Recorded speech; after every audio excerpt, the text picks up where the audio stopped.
Good morning, everybody. I'm Evelyn Thoren. I am your host. This is the Dawn Patrol. We usually go from about 6 to about 7. We do break at 7.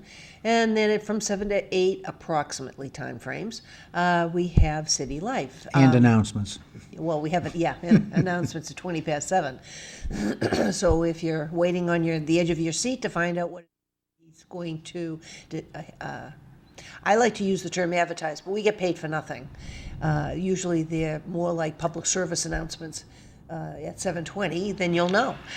We have the Vice Mayor of Lowell, Paul Ratha Yem, coming in at around 7 o'clock. Mm-hmm. He's running for City Council, and we'll see how things are going with him, his platform, and what his probability is of getting reelected. My co-host Sam Chase is back with me. You seem to be doing a lot better health-wise. Thank you. At some point. I raked leaves yesterday. How do you like that? Uh-huh. Mm-hmm. Usually we have the big lawnmower and pick those up, but it was very wet, so we couldn't do that. And there's all kinds of things, that happen during the day, so it doesn't always fit into my particular schedule to be able to do that. But I didn't even look to see what the temperature was 43. on my deck this morning. Yeah, coming in it was 43. Yeah, and it's getting cooler, but that doesn't mean it's going to stay that way. And they're thinking we're going to have a big rainstorm on Halloween. So we'll see if that definitely is going to happen. And put a damper on the... No pun intended, the damper? A damper on the festivities for the kids. Well, I'm happy for Halloween that it's still going to be under daylight savings time. Yes. I'm happy for that. So the kids will be able to have a little bit more. That's a good point. Light. Yes, that's a good point. Because usually it's the first weekend after daylight savings time. The poor kids are running around in the dark. I never liked that. Well, they had daylight savings times. Wasn't it always like the first weekend in November? No, years ago it was like it's gotten earlier and earlier over the last 10 or 15 years. I'll have to look that up. But years ago it was, I think, later in November. I don't know. I only remember it being... And the spring situation has moved back as well. So there's a lot of stuff going on locally, and since we do have a guest at the 7 o'clock mark, we can certainly talk about Chelmsford first, and then go into different other things that we normally will talk the first hour of the program. The second hour will probably be mostly Lowell stuff, right?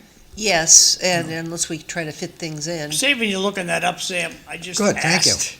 What do we got? Modern daylight savings done during World War I to conserve energy. It was adopted in 1918 in the USA, repealed and reinstituted World War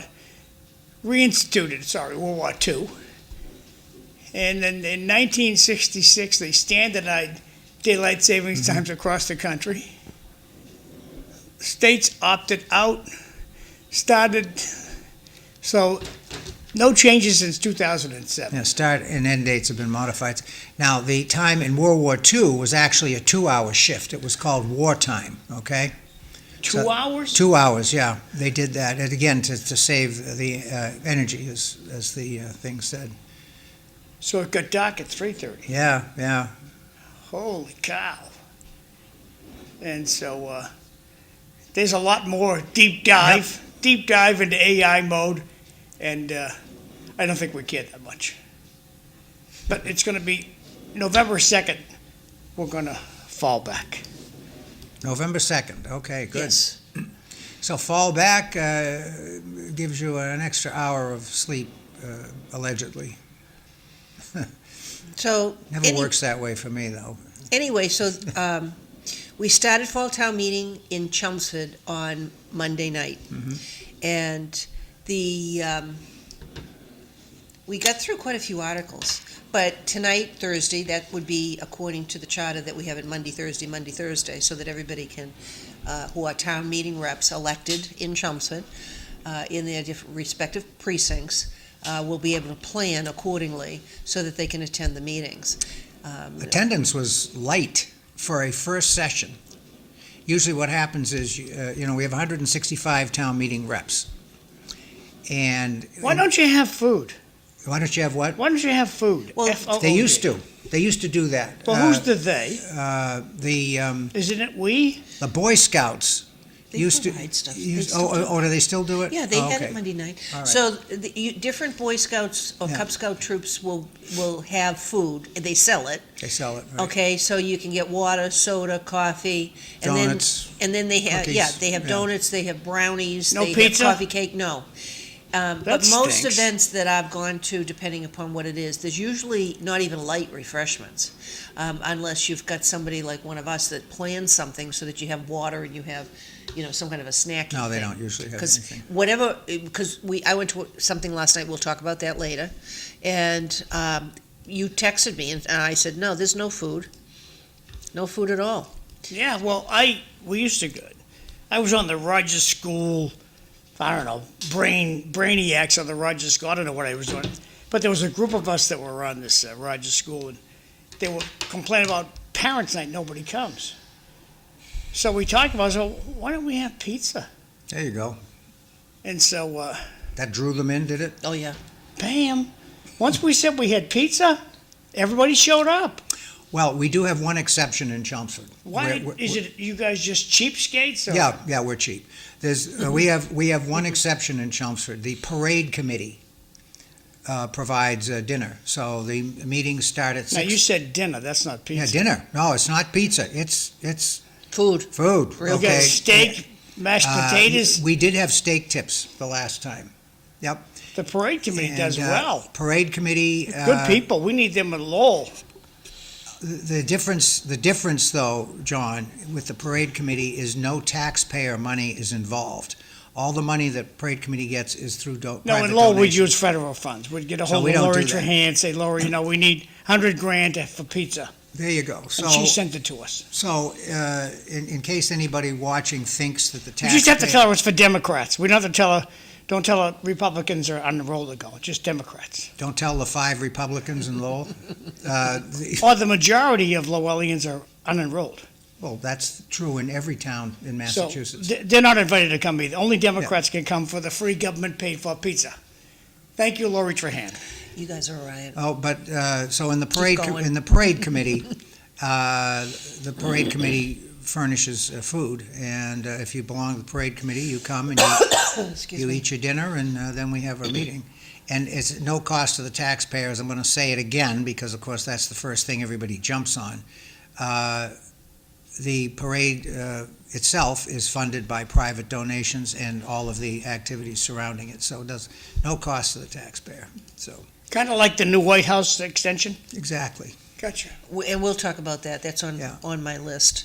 But I wanted to talk about some of the stuff dealing with Chelmsford first before we get into everything else, because we don't have to get in the weeds with it. We can just do overviews to let people know more about what's going on. So anyway, on Right. Monday night, we did everything except those zoning articles that's coming from the planning board. There are And- several.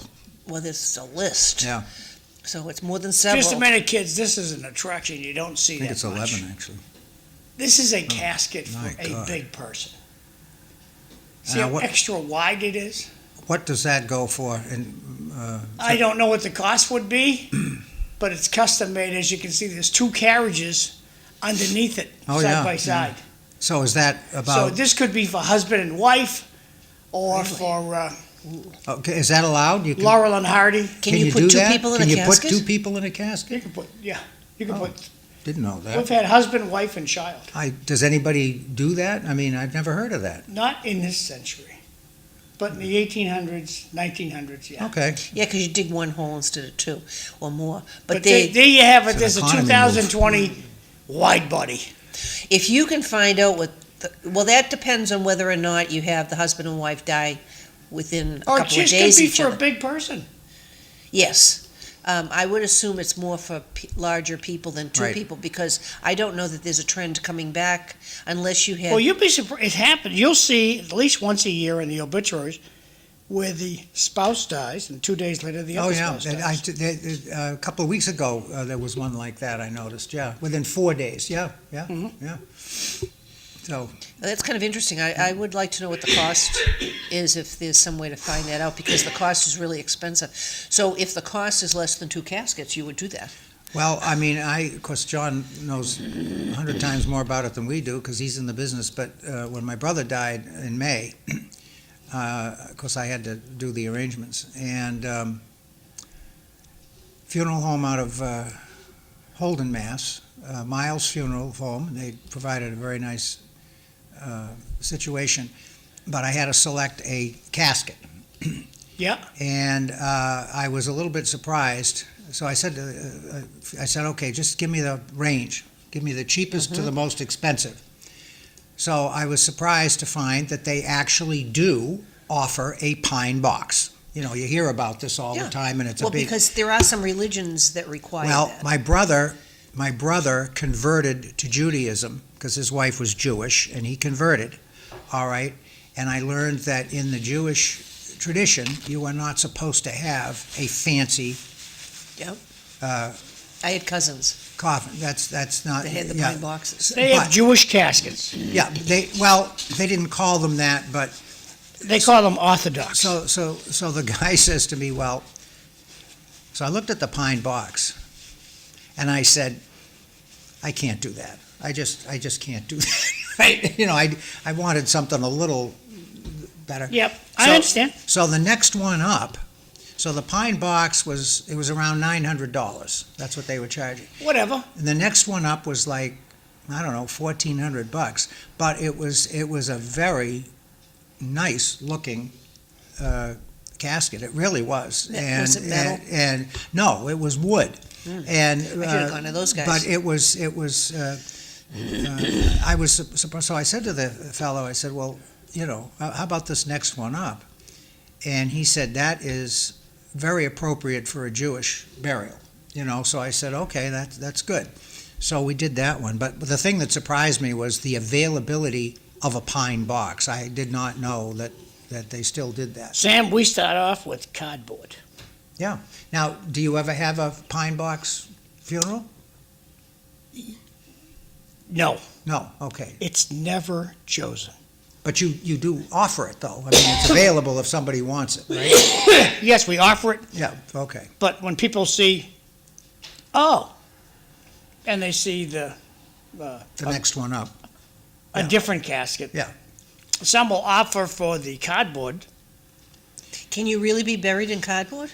cremated in cardboard. Cremated. Cremated, okay, fine. Because Yeah. We went- cardboard to me would be something like a green burial, that you... No, green burial is where we put the body right in the dirt. Yeah. There's no casket. But isn't it illegal in Massachusetts?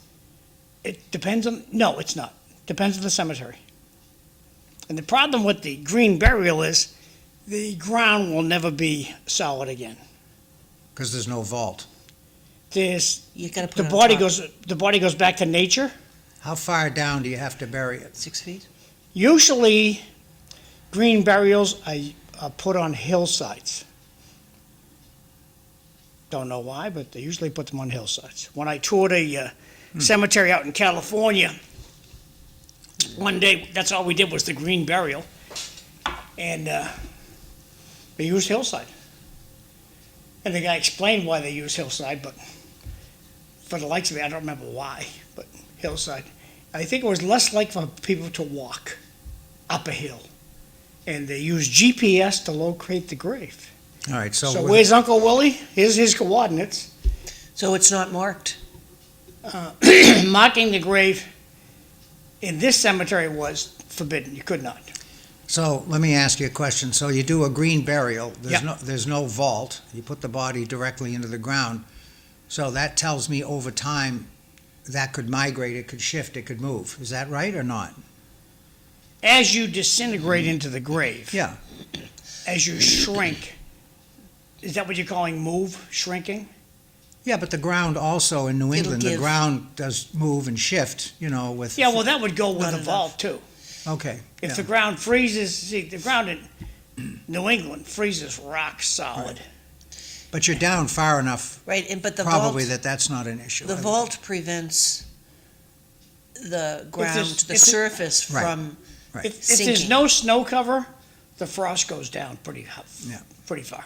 If there's snow cover, then we have some. What's going But on? anyway, I was impressed with the array of caskets that were available. And they went, like I say, $900 for the pine box, all the way up to, Ridiculous. it was like $10,000 for. Well, I asked about the pine box in the funeral home that, for my mother, and I don't think, whatever he showed me was expensive.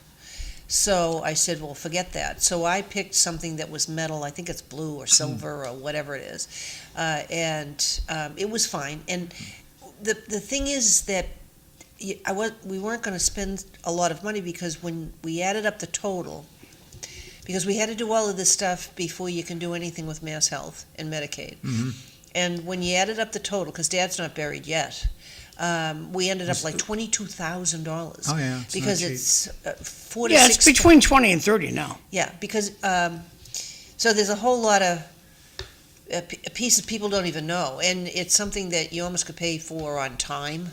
If you, depending upon your funeral home, pick everything out early enough and then pay That's for going it on out the time. window. You put it on your credit card. Bye-bye, honey. Here, give us your credit card. Bye-bye.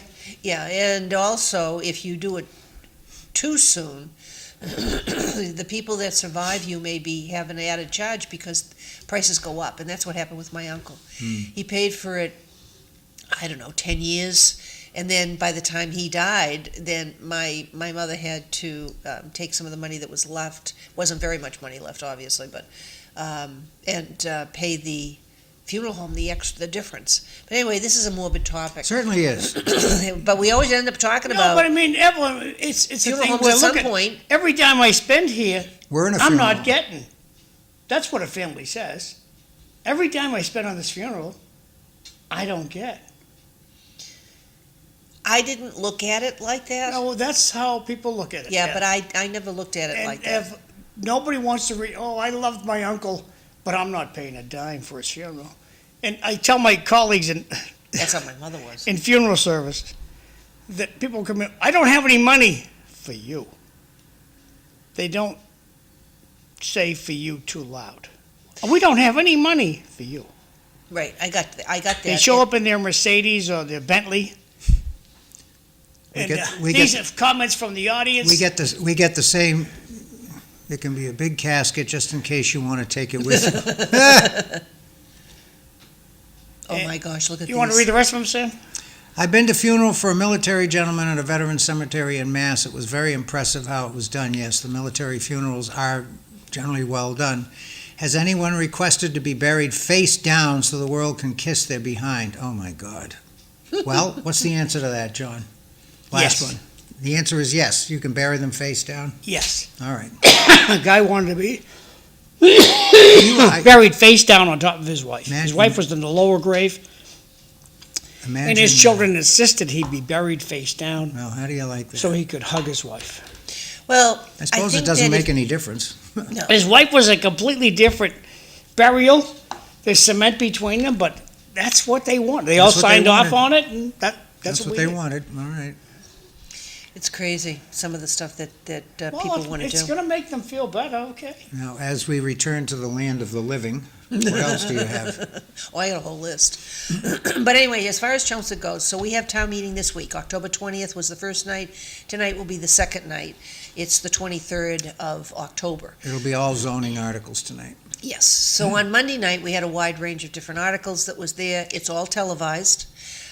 Glenn found the link. And so when I visited my mother yesterday, I showed her, and she had no clue what was going on. But I mean, I showed her my presentation on the Arts and Technology Education Fund article where we had modified, asked for a change in one section of the bylaw that governs that particular committee. People came up to me afterwards because they didn't even know what it was. It's been around for 29 years. I'm fairly visible with regard to that, so it just means they're not using whatever that media is, so that's going to change. And they're not looking at their tax bill. Well, I picked up the Or tax. I at had least my that, tax. at least that section of it. Right, and it's on their excise tax bill. Right. And like I had said, most of you did drive here. You get an excise tax bill. Mm-hmm. One of these is on your excise tax bill. So it was for generally speaking, for how presentations go, I thought it was very short. I think it lasted 13 minutes, but that also included questions from the audience.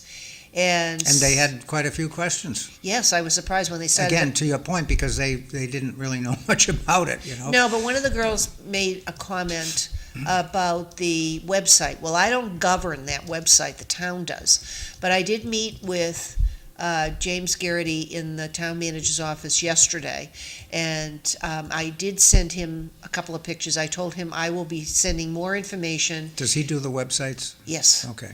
he does now. But Christina Bruce did all the other stuff before. Yeah, but he took her position, basically. That's correct. Yeah. So I will be updating and modifying that so it looks a whole lot different than it's been for the last 20 years. The Arts and Technology Education Fund has been around for 29 years, and we've given out probably more than 20. That's the last one.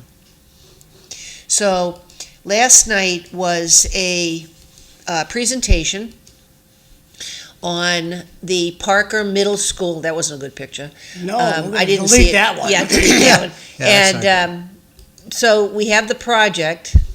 Yep. The Parker Middle School building project, you can see with the, I tried to take a few slides so that we would discuss it. I took quite a few notes just because I'm into the building thing. Well, you're on the building committee. Well, I'm on the permanent building Right. committee, but I'm not on the Parker Middle School building project committee currently. It depends on what they do once they get their award, because this would be the first building project for schools in the town in the past, 25 years I haven't been on. I don't have to be on it. I don't feel slighted Well, in the least. this would be new.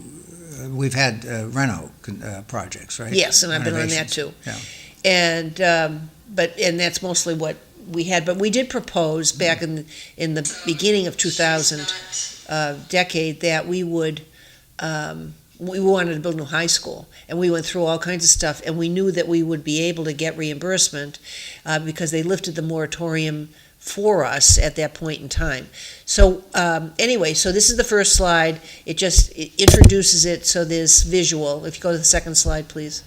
Oh, wrong way. No. That's okay, we're gonna see that again. Okay, so And so on the roadmap to the future, that particular slide would just show you what the timeline was, that they started on this particular type of project in 2016.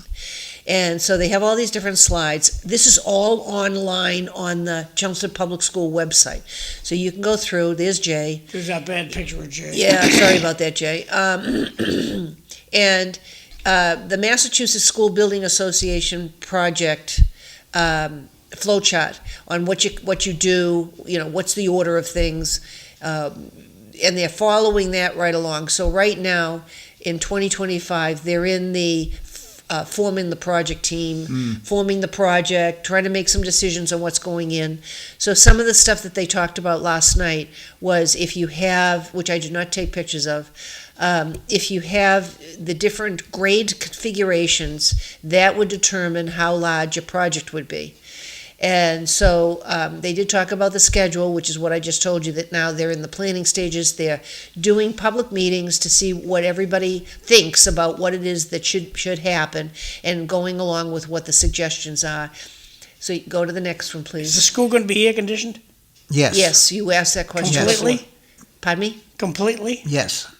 Yeah, they would do that because of the No, who's the they? whoever it Isn't was it that a we? it's whoever it is that's going to build it if they make that requirement. If- Evolution of building wait a codes. second.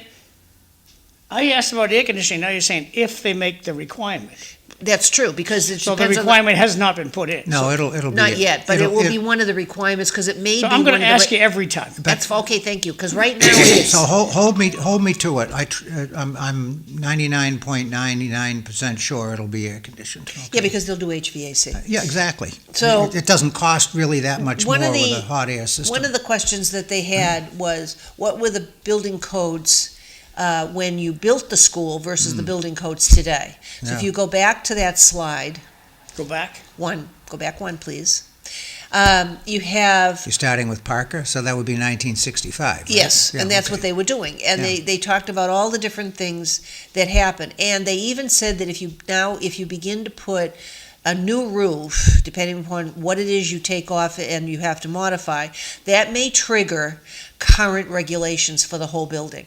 That's a new piece for us, For schools. for schools. Because it's always been 20%. So if whatever your renovation to your building, if it exceeds 20% of the value of the building, it triggers the code. So now you're saying that that's applying to the school situation, right? Right. Okay, all right. So. And you're right. I mean, we just went through a roof at town meeting. For McCarthy. For South Row. Yes, and And also that- from Going to the McCarthy. next slide now? Yeah, that costs a fortune. No, you can leave it here for, just for a second, or you can just Well- get it to me. So let me ask you this. Just put us on and we'll be fine. So Please? if everything goes according to what Dr. Lang outlined, we will see shovels in the ground in 2029. Is that right? Something to that effect, Okay, yeah. so It we're depends on the looking- delays. We're looking at least 4 years before we see any construction, if everything goes according to plan. Right, so they have a variety of different things that they will go through, but they want the educational vision because that will determine the size of the school. So if you decided to put, currently the enrollment is like 1885, 1,885, all in one mega school, obviously that building is going to cost a lot more money.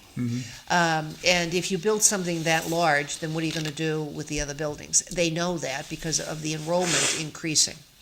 So the smallest would be, is they have 5 and 6. And it'd be 930 students in that if you have 4 through 6. Grades 5 and 6. Yes, and Okay. you have grades 4 through 6. So they had 3 different scenarios. But one of the things that I found very, very interesting that I was not aware of until there was several things. One is reimbursement. So you have reimbursement of 52%, and then Well, I'm on. Do you want to switch mics? Yeah, give her a minute. Can you give that other one? Well, turn that on, turn it off.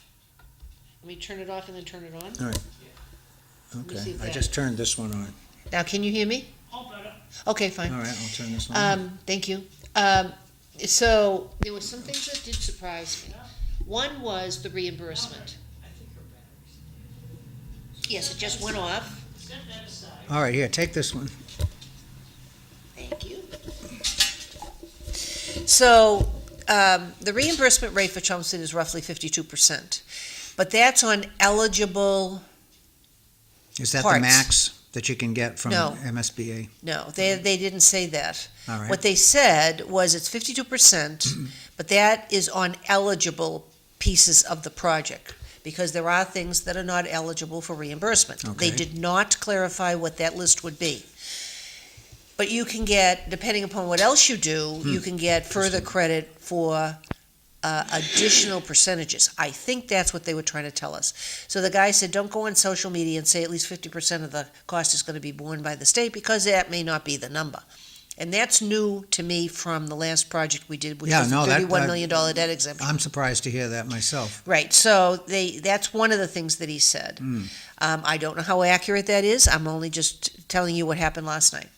But we're going to be at least, as far as I can tell from past projects, we'll be at least 50%. Yeah, that's probably right. And so Glenn leaned over and he asked me a question.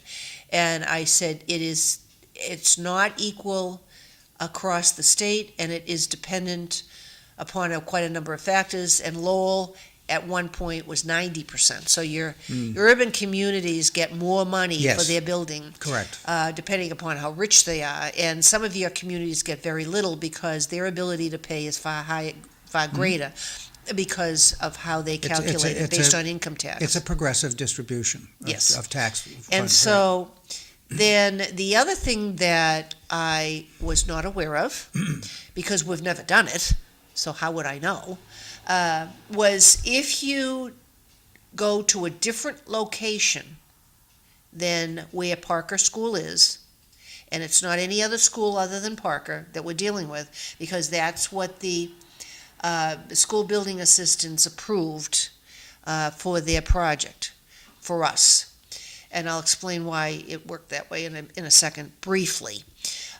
So they will not demo the building if you put it on a different piece of property. The new building on a different piece of property. Yes. Mhm. So that means we're gonna be left with another building.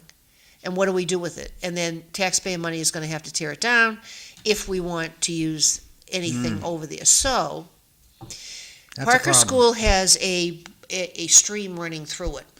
There isn't enough room for another building on that property, is Well, there? part of the property is where you have the Pop Warner Fields. Right, exactly. So if you build it on the Pop Warner Fields and you move those fields over to where the building is, so you're just flipping it so that they still will have their Pop Warner Fields to an extent, and there's other locations, then they'll pay, from my understanding, now again, this is a progression, it's an evolution. Right. So we're all learning different things and all the little caveats that goes with working with the state. They'll pay to tear it down. Well, that makes sense because and without what you just told me is something that I didn't know, so I've just learned that. But it makes sense to me because I've noticed that within the last 15 or so years, that's what districts are doing. They're building new buildings right next to the old one. Okay, so that makes sense. And of course, it makes sense anyway because the kids still have to go to school while you're building the new thing. So, I mean, it's Evelyn, was Yeah. parking discussed? And I Interesting. bring this up because the geniuses in the city of Lowell added a building to the Rogers School with no regard for parking. There has to be parking. I can explain a couple of things. Jay was here and he explained some stuff with regard to the other That's schools. good. Yes, I'll tell you what's going on. Is there going to be more parking or less parking than you have now at the Parker School? Well, if they put the building on those fields, there'll be more parking. And there'll be a lot more parking than what they currently have. Good. So we'll have to wait and see how it all Now- pans out. And one of the requests that somebody had was that they put in a parking garage. That's not going to happen. No. Or you have parking under the building. That's not going to No, happen God, because no. you have a high water table can't do that in over that there. area. You've got Right. that brook that's there, and you can't touch that brook. So there is a couple of things that they do, because somebody asked about the long-range approach. This is, we're not going to build it for another 5 years. Education may change in 5 years. Building codes will We want change. something to last 25 to 50 years. Education can change in their delivery or in any number of things. I think that just dealing with it simply would be better than some of the new stuff that comes up, but you never know, and you don't know about how the technology is going to change. So their solution to that is you have flexibility in the design internally of the building so that you have less built-ins and more furniture or more soft spaces that that you can move around and adjust That makes sense. and you have larger spaces so that you don't cut the corners like they did at the high school and have classroom sizes reduced so that you can reduce the cost of the building. You want to be smart about what it is that you do. I did make a comment to one of the members of the current committee that if you have all that furniture, then please be aware that it does wear out and you're going to have capital projects to replace the furniture. So you'd rather have no place to sit?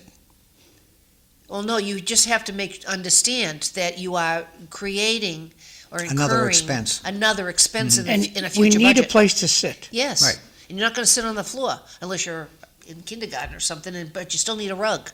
Because I've been to many a meeting where administration has seats and the taxpayers don't. Well, I don't know anything about that part, but this is what Well, they have were you been to any of those meetings, Evelyn, where there's no place for the taxpayers to sit? No, I have. not in Chelmsford. Not in Chelmsford. There's plenty of room for them to Good. sit. Yeah, so anyway, there's all these little pieces that I picked up on that I'm sure everybody else picked up on. There was a lot of common comments. Now, where was the meeting in the school administration? No, it was at the Elks on Route 110. Oh, that's right. I saw that advertised. That's Yes. right. I'd forgotten And that. so, So large venue. To John's point. and there were about 50 people Yeah, there. they had it at the Elks, which of course accommodates a lot of people. Yeah, that's a nice And big we Yes. joked about the fact they really should have opened the bar. And then Oh, you had a lot jeez. more comments. I mean, we joked about it. I mean, you don't do that with schools No. because you're not supposed to. No. But the. Well, most schools won't let you have a meeting if there's alcohol in the building. Yes, because it's again a state regulation. So how did you guys get around that? Because we didn't have any alcohol in the schools. You They have didn't alcohol, and there was no bar open at the Elks. you have alcohol in the building. Yes, How'd you get around that rule? good question. Wait a minute, you mean the Elks is not a school building? Evelyn, you I don't can't understand have what a the question school. is. We had a Okay, school I'm meeting, gonna but there was talk. no I'm alcohol. going to talk. Are you ready? Yes, go ahead. Okay, because I know sometimes you instantly hit play. I think we're all guilty. School meetings cannot be held in a building that has alcohol. In any building. Well, regardless of Right. whatever it is, If it has alcohol in it, you can't have the I'm meeting. just telling you, whatever it is, we were at the Elks.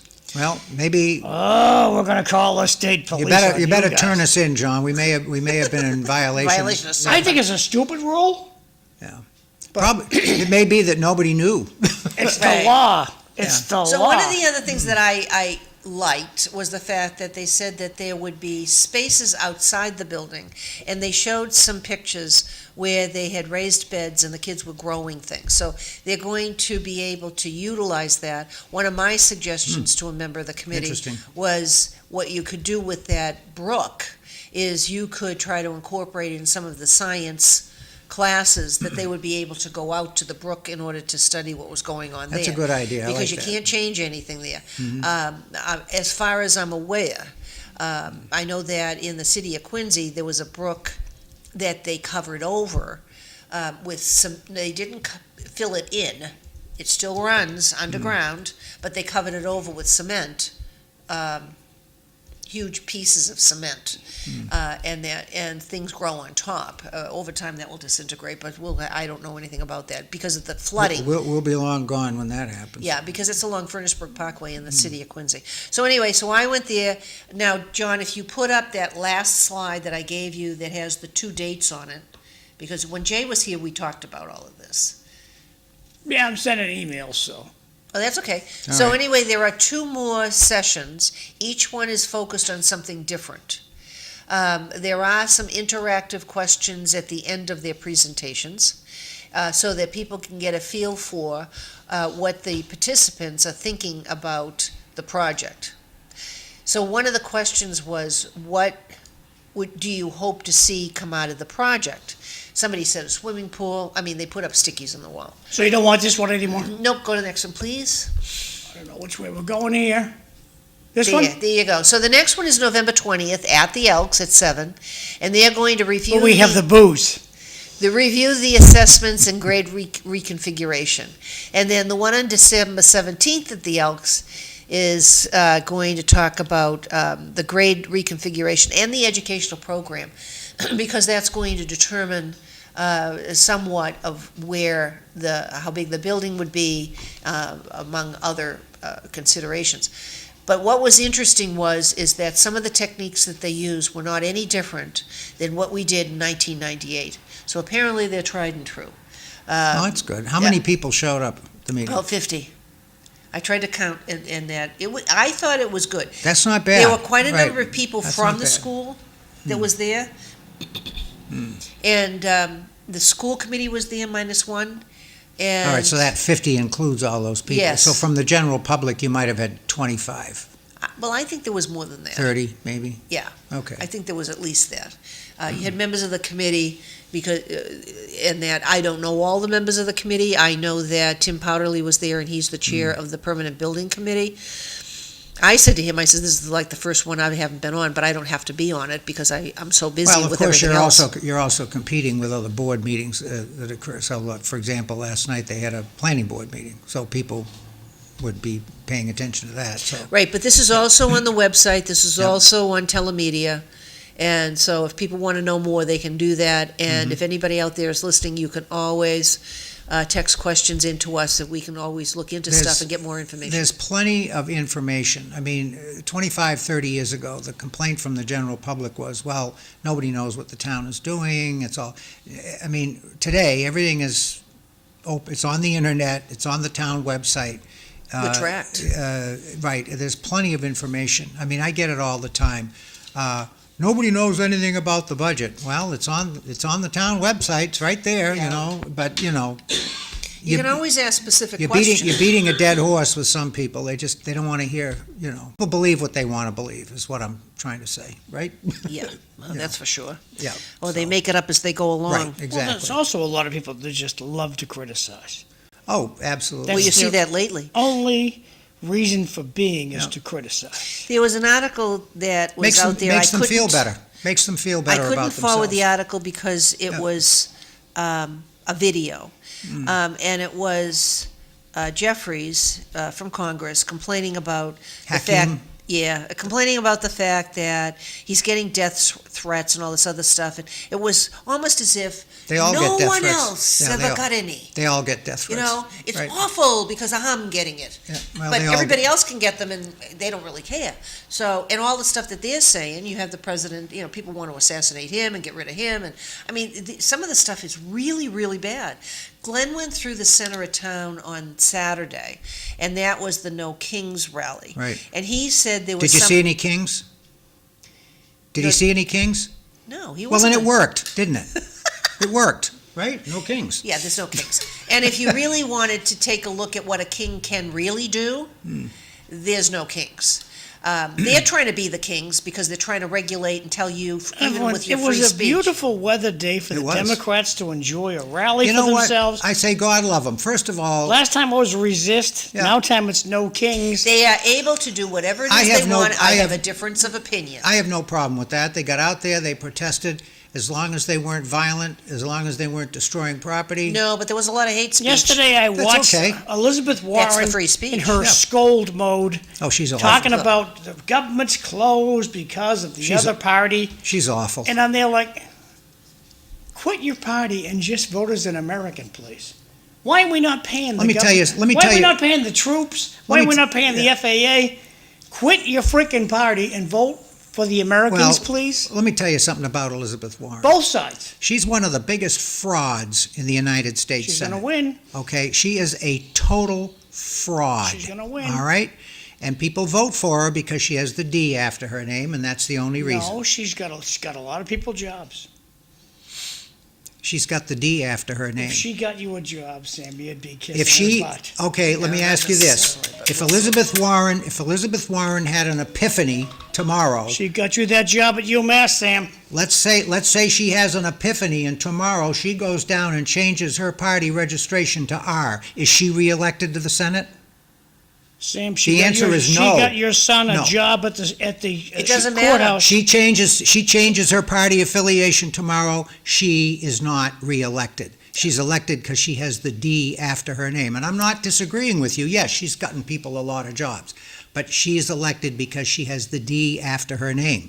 She's a Republican. She's out. It's that simple. And there's some Yeah. very good, to give credit to those individuals that are exercising their free speech.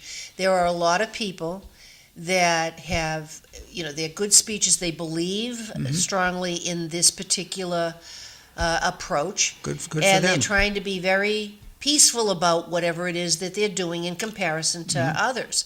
But there's also an element of individuals that when we talk about hate speech and and calling for the assassination of those individuals that they don't like, that's pretty much the way some monarchs would work, is that they want to get rid of whoever their enemies are.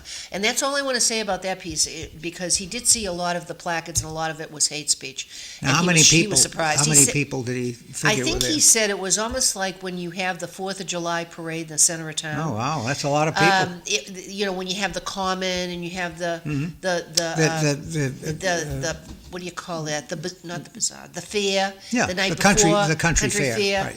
It's not what you have at the whole parade. All right, it's just so- that group that would be there. Basic- That's what he said. Okay, so based on that, we're looking at. And we don't know if they're all from Chelmsford either. Oh, probably not. Probably not. The let's see, country fair. Yeah, you're probably looking at maybe 600-700 people anyway. I don't know if there were that many. He would have to tell me. Yeah. But when I was Well, listening, the police would have a number. right, but there are groups that will go from one to the other if you have it. But on that day, unless they scheduled it at different points Now, of time in the county. did he see any counter protesters. He saw that there was several people in a corner that basically said the only king is Jesus Christ. Okay. all And right. he said that they were being heckled. I'm sure they were. Yeah. So if free speech is only good for what it is that you believe in and not for somebody else. And we'll go to, at some point, what I'll do is I'll try to get the list up of what it was where we came from. Has anyone requested to be buried face down so the world we can read kiss? that one. Oh, yeah. Are That's there up, more yeah. up there, John? That we already saw that. yeah. Okay. No So- one's asked for that, no. Okay. So. That's funny. So- I really don't care because I'm going to be dead. Do whatever you want. That's my theory. So one of the representatives, Paul Feeney in Massachusetts, is filing a bill. State rep? I think so. Yeah. I didn't look him up. Well, he's not a congressman.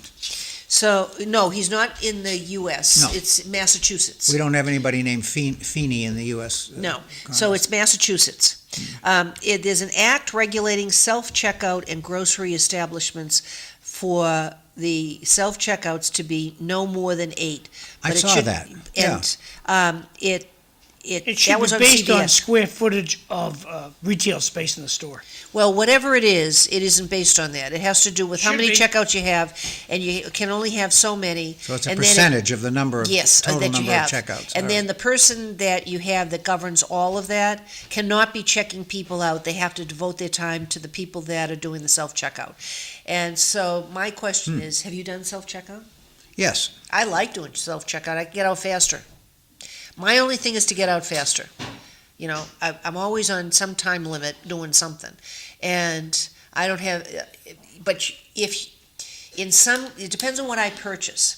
So when I go up to New Hampshire and I stop at one of the grocery stores, I will not use self-checkout because I have to figure out weight. So if I'm buying produce, then you have to know what the checkout person knows on the codes and how to get into the code so you can weigh your groceries, your produce. And that's a pain in the neck for me. So I said, forget that. I'm not going to do that. The other thing is if you buy alcohol, because you can buy alcohol in some of the grocery stores in New Hampshire, then you got to call somebody over because it doesn't recognize whether or not you're over 18 or 21, depending upon wherever you are. So it's always a pain in the neck for me. So I usually in a grocery store, if I don't do those two things, I will use a self-checkout. I will use it at Walmart, because I can get out faster. And also, they don't have enough people on the checkouts. No, they don't. And they do that because they want you to use the I self-checkouts. only use the self-checkout when there's nobody available to wait on me. If there's somebody at a register, I will have them do it. You Sam, know. you want to read this one? It was good to see the elderly get out and enjoy the beautiful weather during the No Kings rally. Everybody was in by dark. Yeah, that's probably, yeah, I would say that's right. They were. So, yep. And again, I It was mean, our kind of crowd. this is the United States of America, your political speech. If they had had a cookout, I might have went. Well, there you go, more food, to your earlier point. They had hot dogs and hamburgers. You know, that's a good point, and they were out there long enough so that they could have had some food trucks, I would think, right? No, I don't want to pay. Who's going to Free. Who's gonna fund it? Who's going to fund it? You have an The event, somebody's going to king. pay. The king. The king. The parade committee. They're big fat. The parade committee. The parade committee. We're out in Chelmsford, right? Yeah. Yeah, the No They're Kings rolling in the dough. organizers can pay. To They're quote paying the everybody. late They're great paying all George the other Anthes. people. The parade committee. They're rolling in the dough. Yeah, the parade committee. Okay, yeah, we can do that. I thought it was an interesting comment That's funny. by Erica Kirk during the Charlie Kirk's wife. during the funeral of her husband, that she said when he was killed, you didn't see people burning cities down and rioting and all. It wasn't a mess. You know, you have people with prayer vigils, people joining churches. I mean, it's almost as if you didn't know that somebody had actually died. So it showed the difference between Well, one group versus another group. And I have a theory on that, okay? And people talk about this all the time, and of course, the people on the left, they try to downplay it. But to me, you have to understand the philosophical differences between the right and the left. So the people on the left, on the radical left, okay, not all left-leaning people, but the people on the radical left start off on the premise that America is a bad place, okay? So if you start with that premise, the destruction of property and the violence necessarily follows that, okay? The people on the right are starting from the premise that America is a good place. Are you with me? Does this make sense? No, I understand what you're saying. Okay, and they start on that premise. So if you're starting on that more positive note, if you like the country, if you are an America First person, if you're in that particular mindset, then you're going to be less inclined to go out and destroy property and create havoc. So I think if you understand the philosophical divide there, it makes sense that people who are very much on a radical left side of the spectrum would be more inclined to be violent and to destroy property than the people on the right. I think, to me, that's where it starts, okay? And then, of course, you've got people who back those activities financially, you know, the George Soroses of the world, who contribute millions and millions of dollars to these protests. And I think it's the general outlook and mindset of the philosophy that is driving that activity. That's my theory. Anyway. Well, I was amused. There was a posting by a person I know that's a Democrat, and that doesn't like the current administration and a whole pile of things. And there's a lot of opinion that's out there, and the post that she had was sharing somebody else's post, and in that it talked about George Soros in a very positive way. How much money he gave to charity. Biden gave him the Medal of Freedom.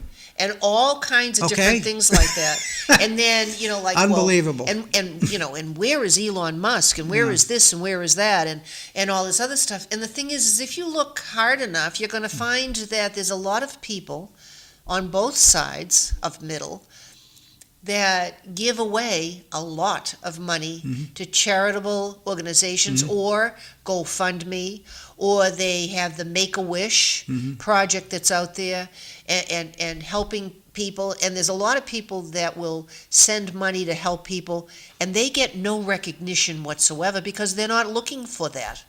I mean, there was another article, there was some billionaires or something, they looked like they were in our age bracket, and they were going to give away 95% of their estate, well, they're not dead, but it would be their estate, to charitable institutions. Good for them. I don't know what the charitable institutions will be, but that's what they were going to do.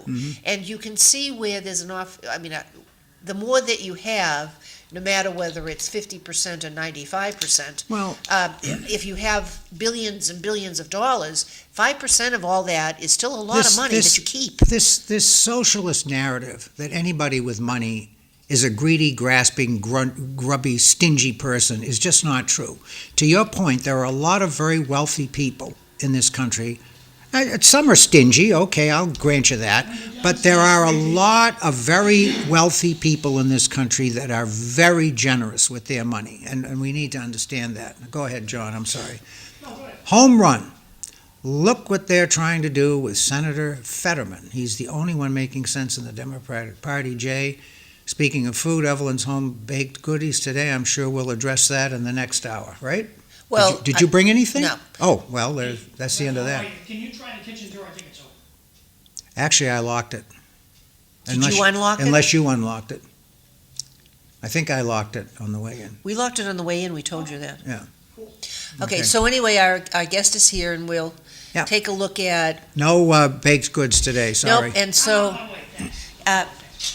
So I'm going to move over. we'll address all of this stuff. We can take a break because it's just about 7 o'clock. Please stay with us for the next hour. Okay. And he'll sit next to you. I'll sit over here.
Welcome back to City Life. I'm Evelyn Thoren. I'm the host for the next, let me see now, about 56, 55 minutes. Sam Chase is here as my co-host. John McDonough is behind the camera. And our guest, Vice Mayor Paul Ratha Yem, Yes, is here with us.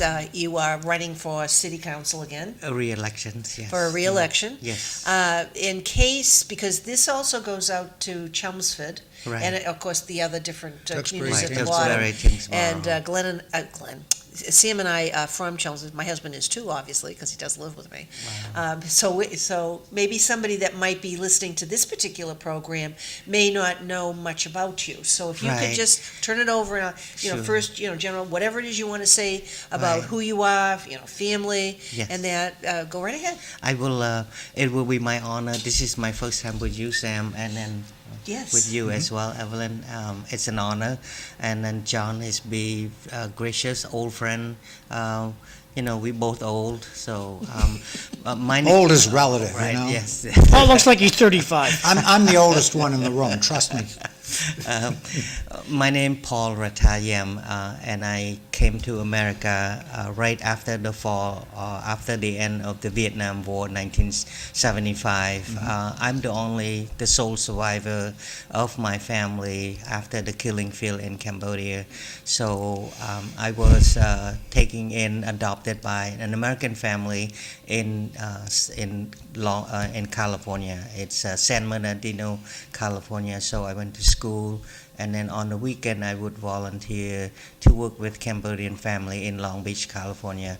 Long Beach has the largest Cambodian population outside of Cambodia.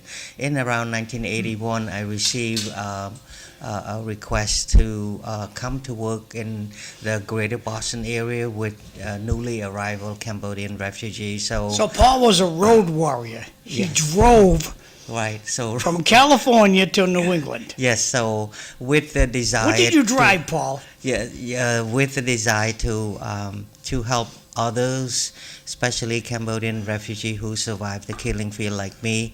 So I packed my car and drove across the country from Long Beach, Southern California. Was it Mercedes, Bentley? What did you have? At the time, I do not have that. I just have this Ford Fiesta, and Ford Fiesta. And you came all the way across the country in a Ford Fiesta. That's Yes, quite something. Yeah. Yes, and I made the trip. I drove across the country to Boston without knowing how cold Massachusetts is. Imagine from Southern California and landed in Never having Boston seen area. snow? The only snow in California in San Bernardino is you go up the Great Lake. It's called You go north. in the mountain, a Great Bear Lake in the mountain, and you go skiing up the mountain, and then you come back down and you go swimming after. Right. After On the that. note of mountains, Yeah. Mount Washington got an inch of snow last night. Right, really, Good. yeah. So Hope it stays there. yeah, so that's how my life is, and then from there on, I help Cambodian refugee. They arrive. My job is to get them new homes, apartments, and register kids for school and adult for English classes, and then later I became to be employed by the Commonwealth, work in the public safety, executive office of public safety to help law enforcement, the police, understand the culture of Southeast Asian refugee who just arrived in the country throughout the Commonwealth. Law is one of the largest settlement location. I was working in Boston, in the city around Revere, Chelsea, East Boston, and then Lynn as well. So that's my area. The cultural differences is for the law enforcement, the police officer, particularly understanding when they pull over a Southeast Asian person, they may not look at the officers in the eyes because it's a sign of respect. In an old country, you don't look at the king, face. You always look down. People who are in authority. Right, in Right. authorities, yes. So in this country, it's a sign of you not telling the truth or you hide something, particularly in a police officer's situation when you got pulled over. Paul, isn't it true that the bigger the smile, the more confused they are? Yes, yeah. And oftentimes the people tend to speak louder. They think by speaking louder to a Southeast Asian person, they may may They'll get it understand better. better. So I have to explain that to the police officer, and then Or slower. slower. You bring that's a I find that very interesting, and of course I understand what you're saying. Yeah. So so right now, for example, a person wants to be a police officer. They go through the academy. Do they get that kind of training? Yes, they do. Yes, Okay. yes, they do. And in addition, now Lowell police officer has a lot more different officer representing various community, Right. including Cambodians and Laos and Southeast Asian and people from Africa and things like that. And they have good size of officer who speak Spanish, Portuguese, and that's helpful. And these Yes. are my job. And back in then 1989, I got a call from my boss and say, hey. There's a bank in Lowell, Massachusetts.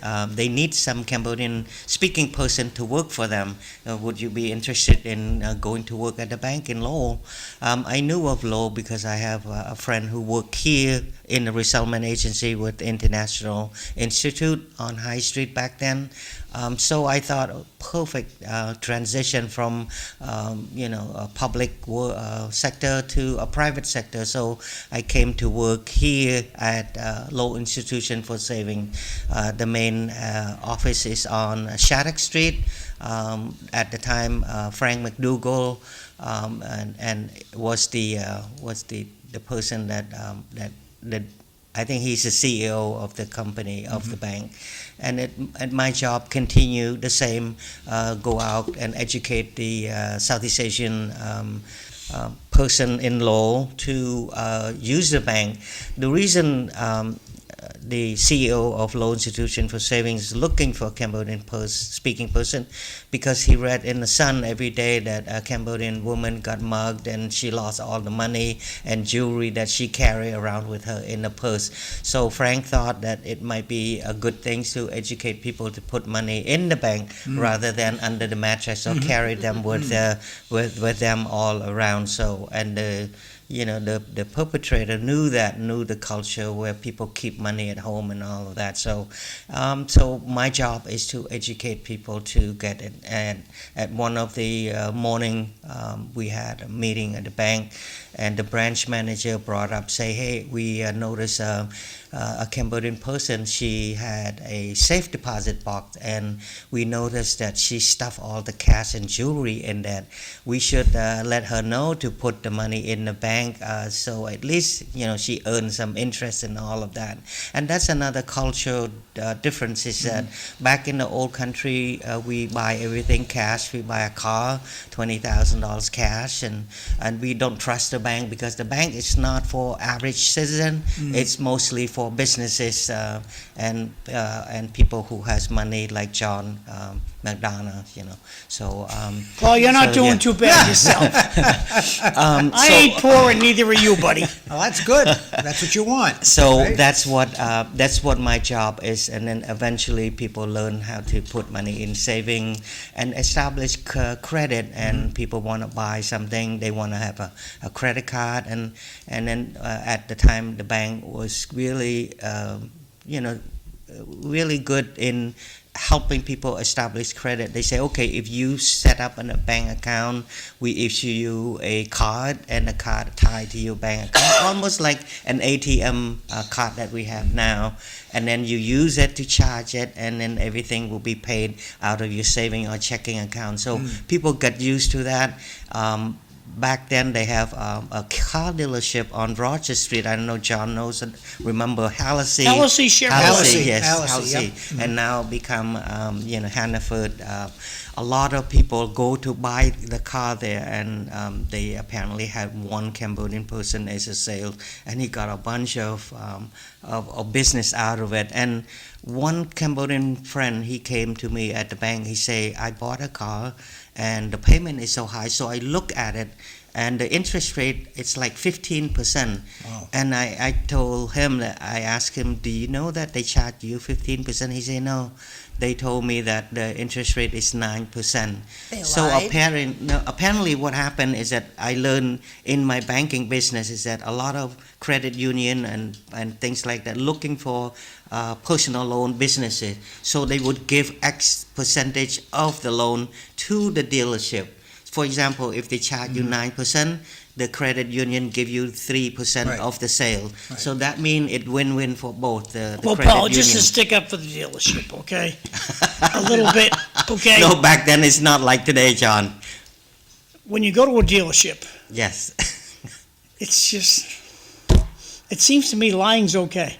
I went down to a dealership that's since gone out of business, went bankrupt, and we were trying to buy a car, and I wanted the GM warranty. Yeah. And the guy says to me, looks me right in the eye, says, "Oh, GM doesn't have a warranty anymore." I says, "They don't have the extended warranty?" No, they gave that up. Yeah, right. So I I don't called think GM, "Did you guys give up?" He said, "No, who told you that?" I says, "This dealership did." So lightning came down on the dealership, and the guy says to me the very next day, "You misunderstood me. I never said that we don't have that anymore." So you gotta realize that Right. it's the salesman will make stuff up. Yes. And to get his boss over to repeat what he said is important. So No, the sometimes reason- the salesman Yeah. will The reason I knew that mislead because, you. Yeah, because at the meeting of regional bank one time, and during the break, a few credit union employee in a loan, a personal loan, talked about that, and then I realized, what happened is that they gave the incentive to the dealership, by give them extra points, on it, and then they charge the buyer, and then they pass on the percentage of the The commission. customer's paying the whole bill. Yes. Would you sir. like a free pen that you just paid for? Would you like a free keychain from the dealership, which you just paid for? The customer, I don't care what the business is, the customer always pays for Yeah. everything. Right. That's the way, it has to be that way. Right. So then I talked to my boss, and we end up refinancing the car loan for a low rate. At the time, if you open up a savings account, checking account, have your deposit withdraw directly from the bank, you get a 1% discount on the interest rate. So I'm telling you this story to let the viewer who do not know me, who does not live in Lowell, know that where I came from and all that I am today is that it's nothing. It's hard work. Work hard in achieving the American dream. No shortcut. I do not have families. I do not have a circle of friends like if people grow up born here in particular city like Chelmsford or Lowell. You have all the friends that you grow up with, go to school with. You know each other. You know the neighborhood. I do not know. So one day I went to a meeting and somebody say, "Oh, you're not born in Lowell. We call you a blow-in." And I say, "Yeah, I'm a blow-in." Yes, so and proud of it. So that's what. No, the proper answer is, I got here as quick as I could. I like that. Well, don't feel bad because both No. Evelyn and I are Chelmsford blow-ins, Yeah. and I've been in Chelmsford for let's see, 46 years, and I'm still a blow-in. Yes. Okay. Yeah. So, Paul, you're running for your life today. Yes. You're running to keep your Yes. seat as a city councilor. How are Yes. you going to make Lowell a better place going forward? I was elected in the new election system where the city do not have 9 at large as a result of the lawsuit. So the city break up into 8 districts. So I represent 8 District 7. District 7 include mostly the acres. So I was sworn in 2022, and I've been on the council for the past almost 4 years. So So this is my- your third. You're running for your third right, term. Third right. term, yes, sir. And it's my privilege on my second term be elected as the vice mayor of the city of Lowell. I remember, former mayor of the city of Lowell. She said, "Oh yeah, I'm the I'm the mayor of the vice, so he's so that's what he was jokingly Mayor saying. of Vice. Yeah, the vice of the mayor of vice. He was a vice mayor. Well, you recently hosted a meeting and you got a high acceptance rate. They liked the way you ran the meeting. So you actually have had to step in and run. Yeah, run the Council meeting, meeting, okay. right? When the mayor is away or unavailable, like this past 2 weeks ago, he was attending a conference in Toronto, Canada. So I ran the meeting, and I still tell everybody I still hold the record. The meeting ended at 7:21. Normally it's run until 10 That's enough to o'clock. make me vote for you. So my Just a FYI, I'm going to run the announcements at 7:45 because Paul has to leave at 7:45. That's a Yes. good idea. Thank you, thank you. So the value of my campaign is based on the acronym word ACRES. That's where I live in the acre. A is for affordable housing and infrastructure. C is for community safety and the quality of life. And R for respect our elders and the veterans. And also the E for economic development, education, and environmental stewardship. As you know, the population grow rapidly here in the city of Lowell due to the fact that many people cannot afford housing in the greater Boston area. And Lowell has a unique line, the train, commuter rail, that take you directly from Boston. My real job is a real estate broker. I own my own independence office and have 4 or 5 people as an agent working for me here in the city of Lowell. And I have seen numbers of people move into the city of Lowell. It came as far as Malden, Somerville, Medford, Bedford, because they cannot afford the houses anymore. A 2-family home here in the city of Lowell that sell for $700 in somewhere in Everett or even Lynn. You're talking about almost $1 million over there. The 3-decker, particularly in Lowell, in Lynn, it's go up quite. In about close to $1 million, $980, $1 million, depend on the location and the number of bedrooms and the size of the house. So people still think that Lowell is the affordable city, and as a result, of new growth, people moving in. My job is to make sure that the resident who live here all their lives not being affected or replaced, or they have to move out. So, in order to accommodate the growth, we need to develop a mix of affordable and market rate, both housing ownership and also rental as well. And the city of Lowell has a master plan to produce more affordable both rental and ownership. I like the fact that we help people own something, either townhouses, or we are now looking at the condominium, that part of the affordable housing to allow family who otherwise might not be able to purchase, to allow them to be able to purchase with the program like first time home buyer program. And if you go through the training, you then get the down payment assistance from the city of Lowell in the form as a soft second mortgage on your mortgage up to $10,000 to allow you to get over the hump of down payment.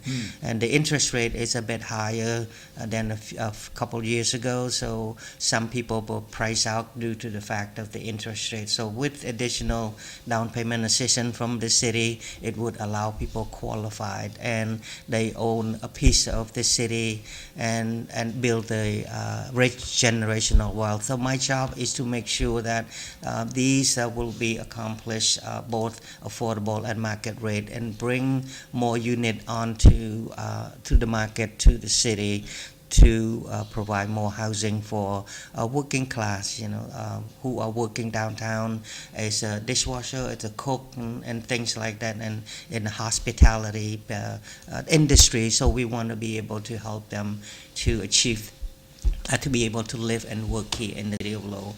I understand when it comes to housing, you're talking about infrastructure whereby, you need to have more parking, things like that. So this is what we also look at, a long-term plan of how we creating infrastructure to create all these more cars and stuff like that in our city. My biggest accomplishment that I'm very proud of is that to establish a veteran subcommittee to honor our veterans who gave their lives, to defend our country and freedom. This past May, I made the motion, and my colleagues supported that to plant all the flags representing lives of the people soldier that lost their life defending our country, all in the war. So in Lowell, people from Lowell who lost their life in all the conflicts from the Civil War until the recent war, it's 1,279. So we planted the flag around Ladd and Whitney Monument right in front of the city in May. And also the city also adopt the Hometown Heroes banner. So if you are veterans, and we'd like to honor you by having a banner in your name and what branch of the armed forces you serve, so displayed it proudly at the JFK Plaza. So if we have more, my hope is that we can display on the city street around the city hall, and particularly on the Dutton Thorndike Street corridor, the new street there. This is a way to honor our veteran, and that's very. I'm very proud of that, and I'm hoping that this will continue. And the election is November 4th, and I want to respectfully ask for our voters in the city of Lowell, particularly those who live in the District 7. And oftentimes people ask me, where District 7? If you stand in front of the City Hall, where the Ladd and Whitney's, and to your right, that would be Dutton Street, and Dutton Street, Thorndike, and then come to the new courthouse where on your right is Middlesex Street. So you take that down, and the Boys and Girls Club will be on your right.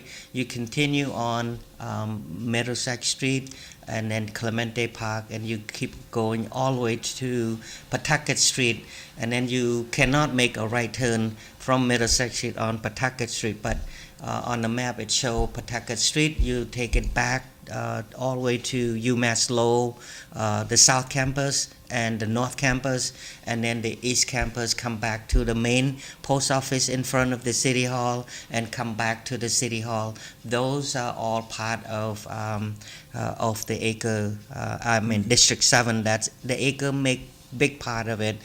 Portion of downtown around Dutton Street is part of the District 7, and also portion of the Low Highland around Middlesex Street is part of the District 7 as well. John, do you have the map? Do you have the district map that you can show? You've done it before.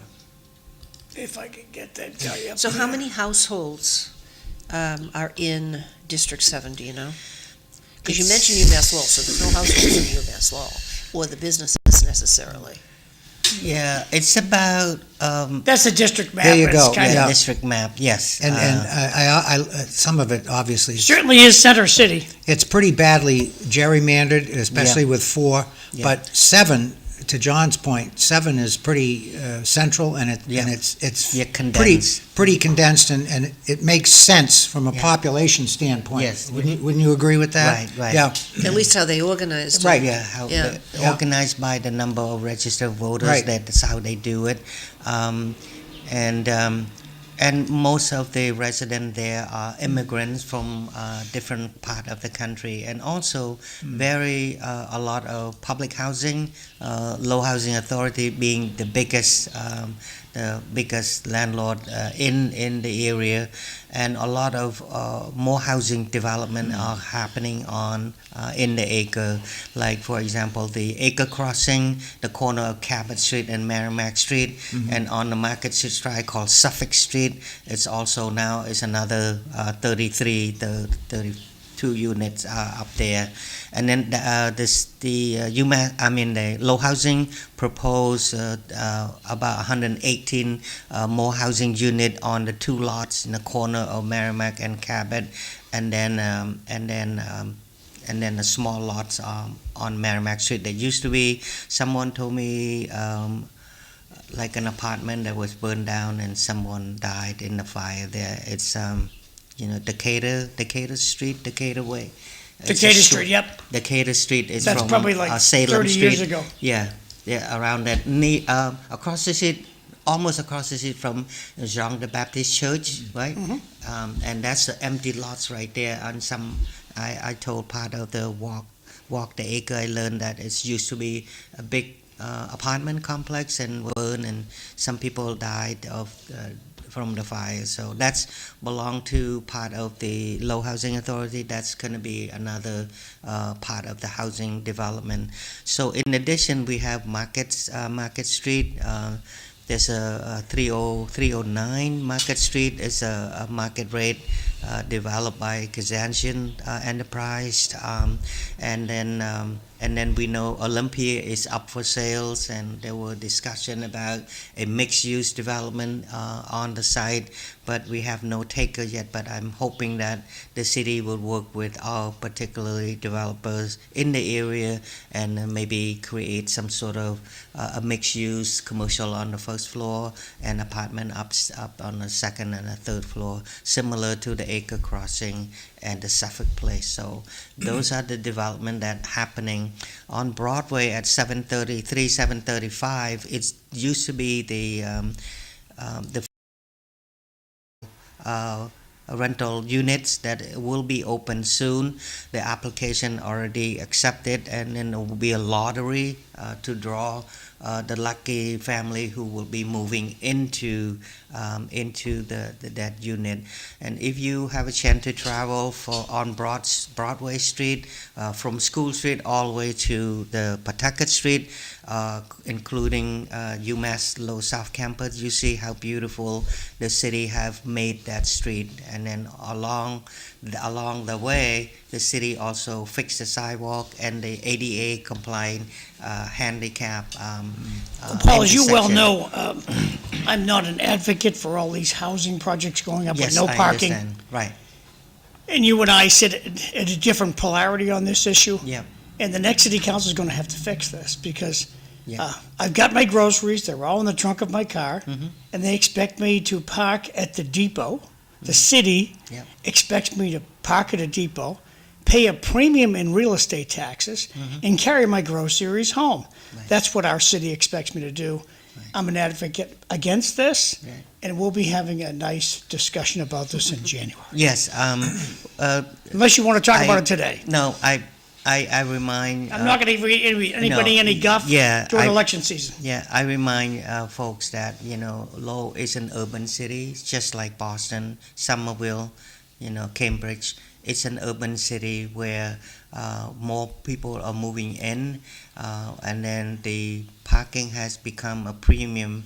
I heard a story of someone who has a parking spot, and they sold it for a premium dollars in Boston for that parking spot to someone who can afford to buy an empty parking spot. It's for that, so- and to your point, because of the urban environment, and correct me if I'm wrong, because I may Sure. say No, something it's that okay. isn't right. No, it's okay. It's okay. When you're talking about housing development, Right.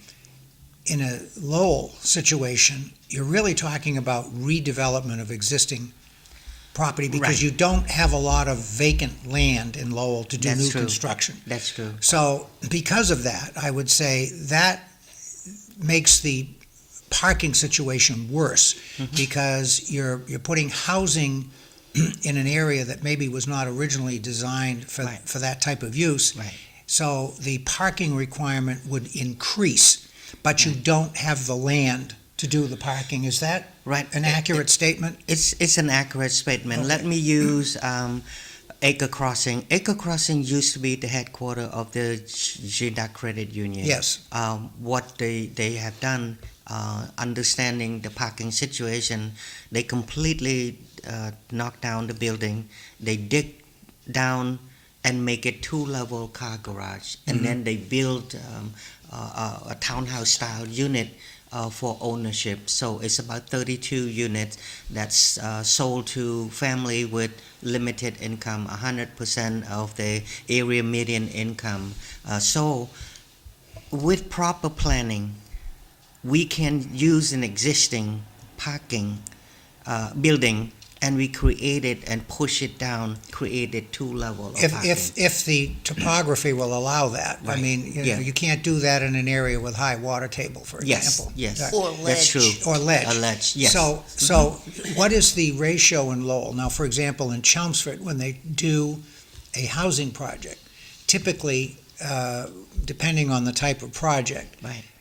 The requirement is you have to provide 1.5 parking spaces Right. per unit, or Not in Lowell. in some cases it's 2. So what is it in Lowell? Is there that kind of a in ratio? Lowell, it used to, but then a certain area is considered as the remember the state came out with the MBTA Yeah. zoning, Yes, right? yes. And then also we have certain zoning that downtown that would not require up to a certain unit that no parking requirement as a permit. Again, this is back to the point that Lowell is the urban compared to Chelmsford Right, or right, Tewksbury, right. where you have a lot of land, that house lot has to be an acre or at least, right, in the Chelmsford before you can build a home. Well, I thought you Half said on you the zoning yeah, aspect. half weren't going acre, to talk you know, about this right. today. If you want to talk about this today, I can push back on it big time. Yeah, I understand where you stand, and for me, there's a combination of solution. Proper planning will help reduce the congestion, including the housing, including the Paul, the it's all roadway about and all revenue. that. I went down to the zoning meeting. Yep. Went down to the zoning meeting. Yep. The chairman of the zoning meeting, agreed it's all about more money for the city. You see, if there's no parking and I build an apartment building for 70 people that has 0 parking, the city still gets the tax money on that property. Yeah. But we don't care. We're getting our taxes. We don't care where they park. Yeah. We I think it's Yeah. bad that this city council let that happen. I'm not letting it go. Mhm. The I real know. answer is, it's urban, we're urban, you know what? We're urban, we have no more parking. No more parking, you can't build. Done. End of story. Oh, we'll use the railroad track law. No, we're not. It's a simple thing. Right. You guys don't want to fix it, I'm going to keep complaining about it, and if you want to talk about it, we'll keep talking about it. How do you fix it? I mean, with the How do you fix it, Sam? Yeah, how do you You fix it? can't build unless you have 2 parking spaces per unit. but you're still left with a housing shortage in Lowell. So, Right. so Too what bad. do you do? No more. Go Yeah, to but you have find to a place be- to live in Chelmsford. You have to be able to travel to get whatever amenities that you need in order to exist, number one. Number two, there isn't public transportation on every street that is in the city. There isn't public transportation in any city on every street. Right. So you can't do that. You don't make enough money if you're in some of these affordable units to be able to get an Uber, to get a taxi, to Right. any number of things. So you're not offering the opportunities that ideally they're looking at in urban communities, that you really Right. don't need a car. Right. And we're not into bicycles, Right. although that you need to regulate somewhere along the Evelyn, line the what are you electric smoking? bicycles. What are you smoking over there? So I'm saying that you need, I'm agreeing with you, but coming from a different viewpoint. Right. In that, because unless the city figures out how to have the people in the buildings have the jobs down the street, and that they provide some kind of a convenience store within walking distance, it isn't happening. So, that being stated, you only have a few minutes left, but so what is housing or affordable housing the biggest challenge in Lowell, or are there other challenges that you see that you need to address when you get reelected, that you see that is happening here? These two issue of housing affordability and also an economic development in the city. Economic development that's including more businesses to establish in the city, to allow people who live here to be able to work, like you said, just walk to work and all of that. So, and the affordable housing part of the state mandate is that MBTA zoning, certain community fight it, and for good reason. Within a certain half-mile radius of the train and a train station, the state would request that you can build 2 or 3 high stories. Also, no parking required because You guys the opted for that philosophy- one. You Yes, guys we- opted for we- that. Yes, we vote right away because that's a state mandate. There's and more we money for want- Tommy. Well, will be around the train station, half-mile radius of it. and Plus, people can you walk. lose your grant money. Right. If And you don't do not support that. comply, you lost because the state Oh, will withhold all the no. funding. Yeah, for John, it's for the significant city. money. Yes, it's Drake, significant. Evelyn, Drake, it's looking where'd you at park today? Yeah, but Drake, Yes. Next week, Driveway. park at the depot and walk over here. See how you like it.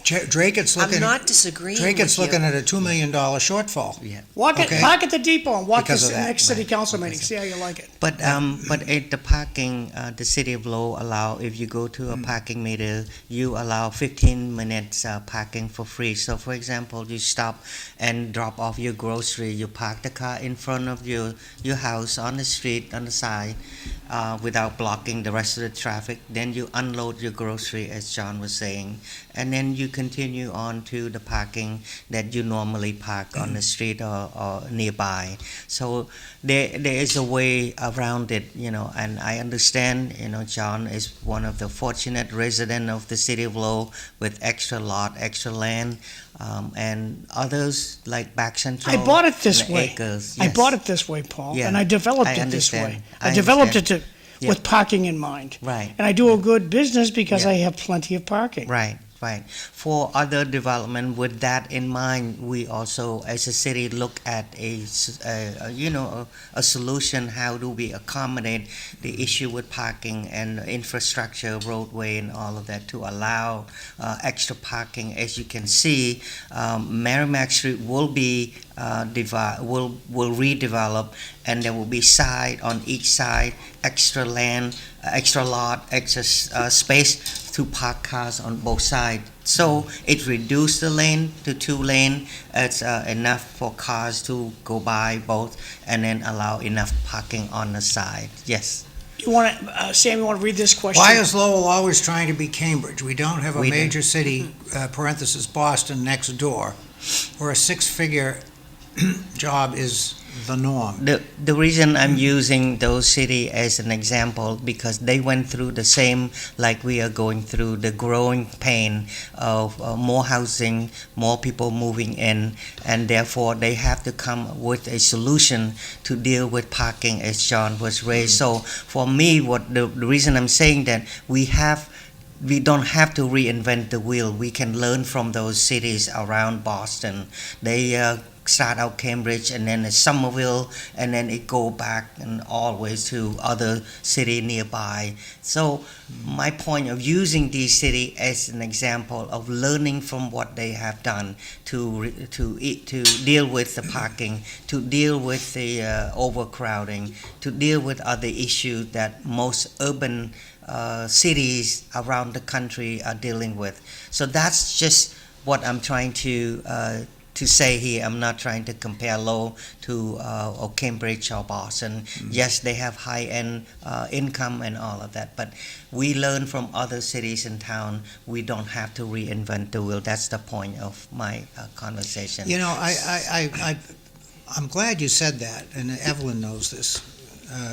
One of my big complaints for many, many years within the political realm, especially in Massachusetts, we have this mindset, we have this parochial local mindset.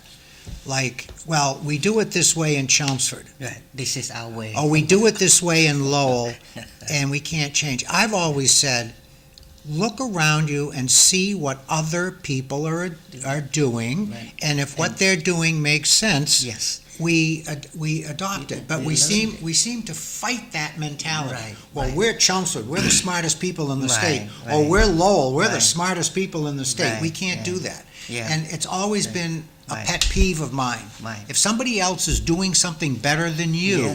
then take a learn look it. at it, and Right. maybe you can learn something, and Right. maybe you can get Right. better yourself. Right. And that's the point that Yes. I'm bringing. I'm not trying to make Lowell to become Cambridge or Somerville. I just want to learn how they cope, because these cities, they Right, deal with exactly. what we are talking about today. How do you deal with overcrowding, housing shortage, infrastructure, parking, things like that, and open space, green space, things like that. We can learn from all these cities, and I'm proud to say that our city staff, planning and development, they have done tremendous job.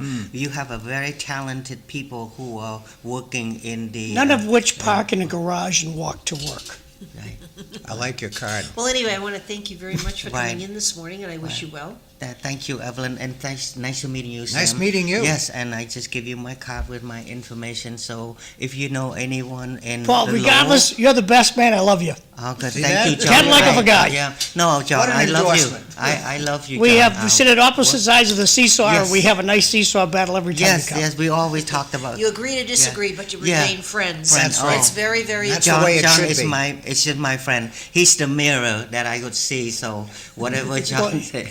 He also he knows the American rule, happy wife, happy life. Yes. He has to drive his wife to work. Now, right now, so Okay, I so have we're to gonna- leave. We're gonna let you out right Yeah, now. so we're going to go to Thank a you. break with all of the different announcements that John has, Right. so that Paul can Thank get you. up and leave. Yeah, thank you so much. Thanks, and Paul. Hey, good please, luck.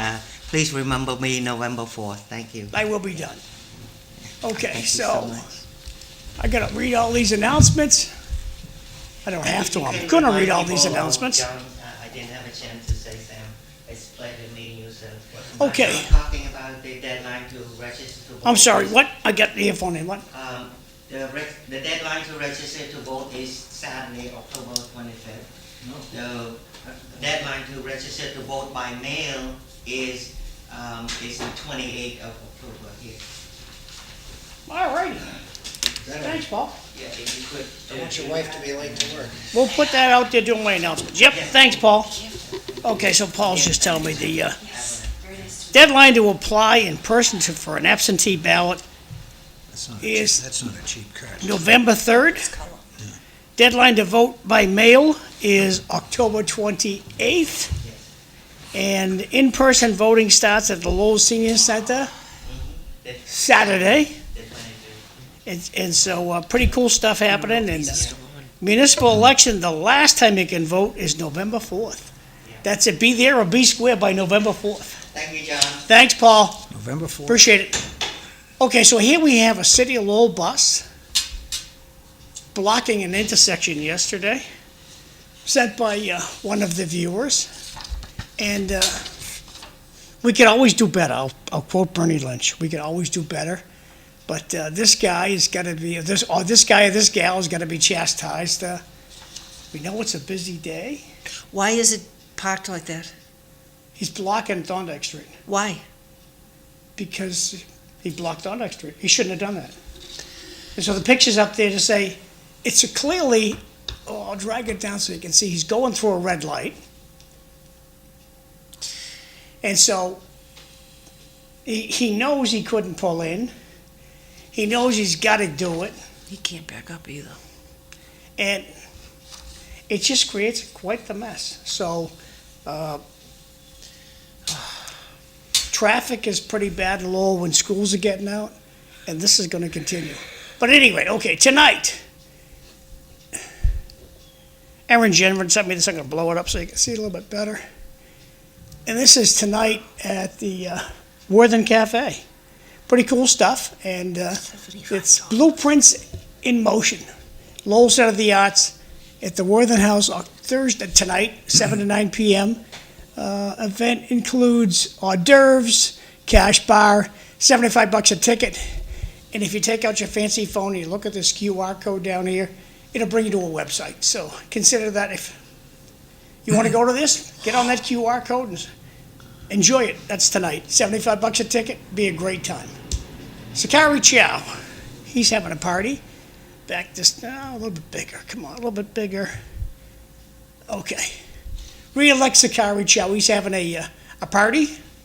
And Thursday, October 23rd, that's tonight too. 5 to 7 at Long Meadow Golf Club, 165 Havler Street. That's up in Belvedere. And tickets start at $20 and go up. He's got a QR code here. If you take your fancy phone out, put it in camera mode, zero in on this, it'll bring you to his website. The Golden Gloves, tickets go on sale tomorrow. If you like the Golden Gloves, tickets go on sale tomorrow. A lot of people love the Golden Gloves, so looking forward to that happening. Okay, Danielle McFadden. She's having a party. Or actually, Chris and Elizabeth Dick invite you to share a cup of caffeinated Danielle's campaign. Friday, October 24th, that's this Friday, 9 to 11 at the Coffee Mill Emporium in downtown lovely Lowell, 23 Palmer Street. Hope to see you down there.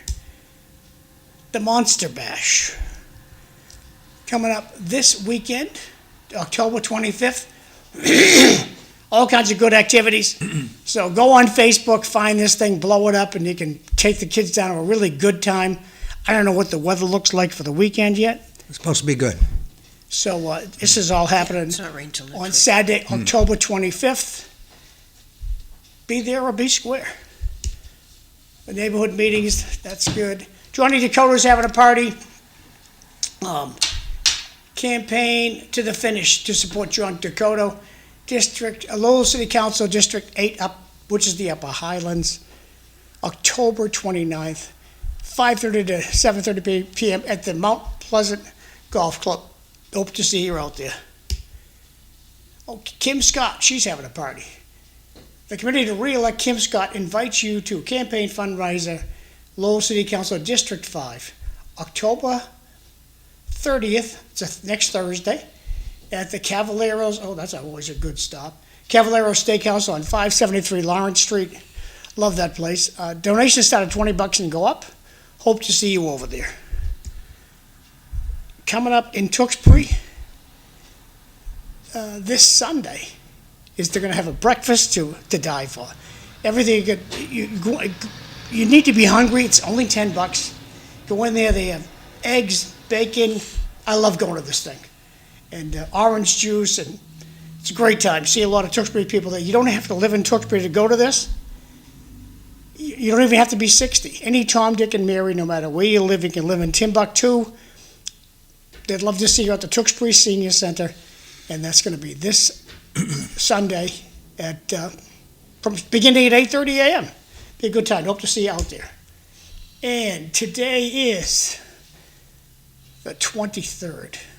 Stuffed chicken. So if you go out to Chelmsford today, you're going to have stuffed chicken, scalloped potatoes, peas, and orange.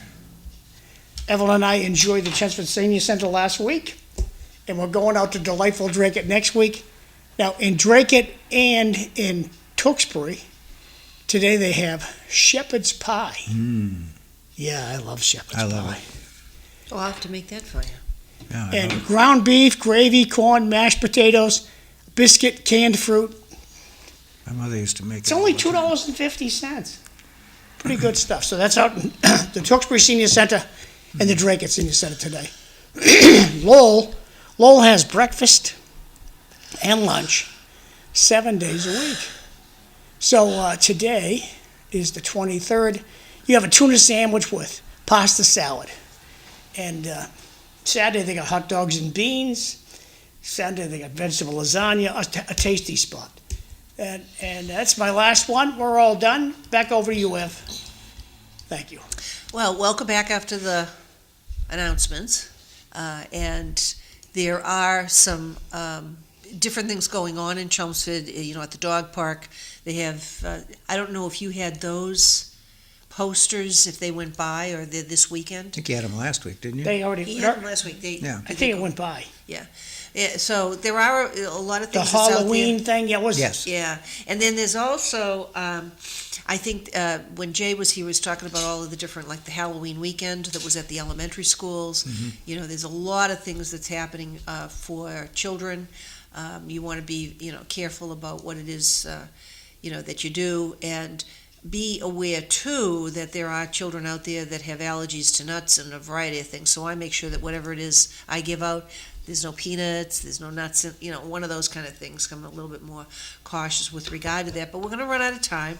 And Bart asked if I had made anything, and the answer was no. My life has been fairly busy lately, and to try to do that kind of baking, I'm going to try to do something next week. I have some different ideas, and we'll see whether or not I can actually get to it. So after we all go to lunch, Maybe I'll bake. Maybe I'll bake something. How do you like that? And so after we do lunch, I'll be baking. Paul's mic, will you? Or give her your own mic. The other mic? This one? Yeah. Turn this on. I thought that was mine. Okay, well, try this one. Try it again. I think the batteries are dying. Batteries are dying.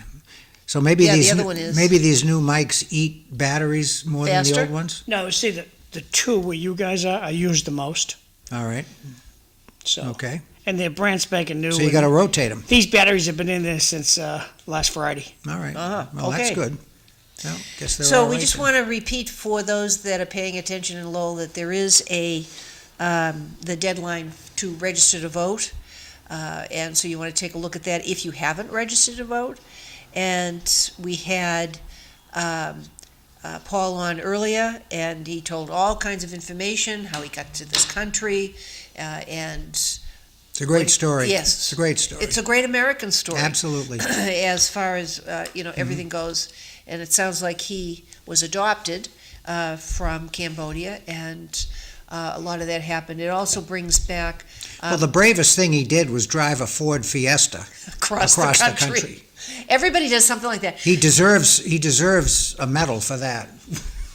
So one of the things that comes back as certain memories, I was in Children's Hospital in the mid-'60s, and you had apparently cooperative efforts that were bringing children from Vietnam and Cambodia over because of the napalm. And they were treating the burns, they were treating all kinds of different things of these children. You could see them in the elevators when I happened to be in there as a patient at that point in time. So we all have different memories of what happened in those particular times, and you have real refugees that are trying to escape being killed. And we would hope that the federal government would recognize those individuals from, Afghanistan and whatever countries that they will be persecuted in if they really decide to go back versus those that just came here for the economic reasons. Asylum seekers. Yeah, the real asylum seekers. And there is a difference. And you can criticize me if you want to. I don't care. We all have our opinion, and we have the right to express it as long as we're not causing. Hey, tomorrow City somebody a Life, we problem. got Cliff Krieger's going to be the host. Eileen Del Rossi is expected. Sometimes she calls in. Regina Fadacanti is going to be here. Dave Conway will be a Lowell School Committee man, Dave Conway, and candidate for City Council, Sidney Lang. He's coming. I'm going to read you a bunch of 3 texts that just didn't, I can't put up on the screen because, I don't know, they're not migrating to my computer well. What is housing affordability? When people in government say that means one thing, state funding. Respectfully, we are not Cambridge, Somerville. Everyone drives a vehicle in this area. Cambridge and Somerville are still very difficult to navigate. In other words, it never got any better. Good points. Thank you. Back to you, Ev. Right, well, Glenn could easily talk about Cambridge because he does work there, and he Well, said, see, it would do well if the doggone employees at City Hall had to park in the garage. You're not Well, allowed to park on the street. You have to go and park at the city garage. well, what they have to do is have a priority that you want to have parking if you have housing. And if they don't know what to do. They can don't go want to do that. They go It's to all another about city. getting Golden more tax revenue. I So he understand can where blow you're it coming hiring from. his friends. And I agree that we need to have parking, and you need to have your own bylaws that state about parking in terms of your planning board and your zoning board. So that being stated, we only have less than a minute left. Thank you for coming in You're welcome. and being the co-host, and we send a thanks again to Paul for being our guest this morning. We have another candidate that will be coming in next week that will bring us into the month of You got November. Desna Noon next week. Vesna Noon. Vesna, City Council Vesna, good guy. Yep, so we'll be interviewing him. We obviously, in November, we will have Vivian Merrill, we have Paul Cohen coming in, we have Sandra Menendez coming in at the beginning of the month. We can talk more about legal things. If anybody out there is interested in having her answer any legal questions, please be aware that you can send a text at any point. John can keep them. And at some point, we'll be talking more about different things in Chelmsford. If you're in Chelmsford and you have questions for us about what's going on, you're not quite sure, please send us a text, and we'll try to get information to you via this program or otherwise. So everybody, I hope you enjoy the nice weather. We had rain. We need all the rain we can get. And we hope that And people next week, enjoy we're the going foliage. to Drake at Senior Center for lunch. Yeah, and we'll report during the first hour how that all goes, and you'll take pictures. So Good idea. everybody stay safe. Everybody have a great day. And Sam see and you I will see you tomorrow. next week Aye. on our Thursday.